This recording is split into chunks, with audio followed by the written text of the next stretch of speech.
இலங்கை ராணுவத்துக்கு நம்ம அடங்கி போறதுனால நம்மள கோழைகள்னு அர்த்தம் இல்ல. புலியை முரத்தால் அடித்து விரட்டிய புறநானூற்று தமிழச்சியின் தாய்ப்பால் குடித்து வளர்ந்த பரம்பரை.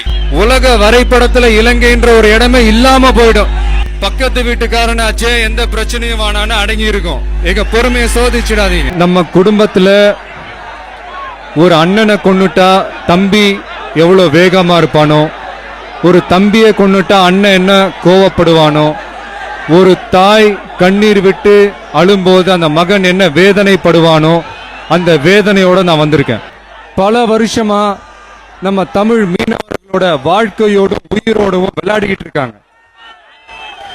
இந்த விளையாட்டை மத்திய அரசும் மாநில அரசும் வேடிக்கை பார்த்துக்கிட்டு இருக்கிற மாதிரி எனக்கு தோணுது. கேள்விப்பட்டது என்னன்னா,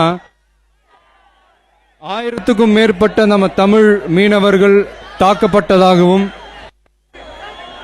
540 மீனவர்கள் கொல்லப்பட்டதாகவும் நான் கேள்விப்பட்டேன். இவ்வளவு நடந்தும் மத்திய மாநில அரசு ஏன் நடவடிக்கை எடுக்காம இருக்காங்கன்றது எனக்கு புரியல. உங்க மேல விழுற ஒவ்வொரு அடியும் என் மேல விழுற அடியா நினைச்சு உங்களுக்காக நான் போராடுவேன்.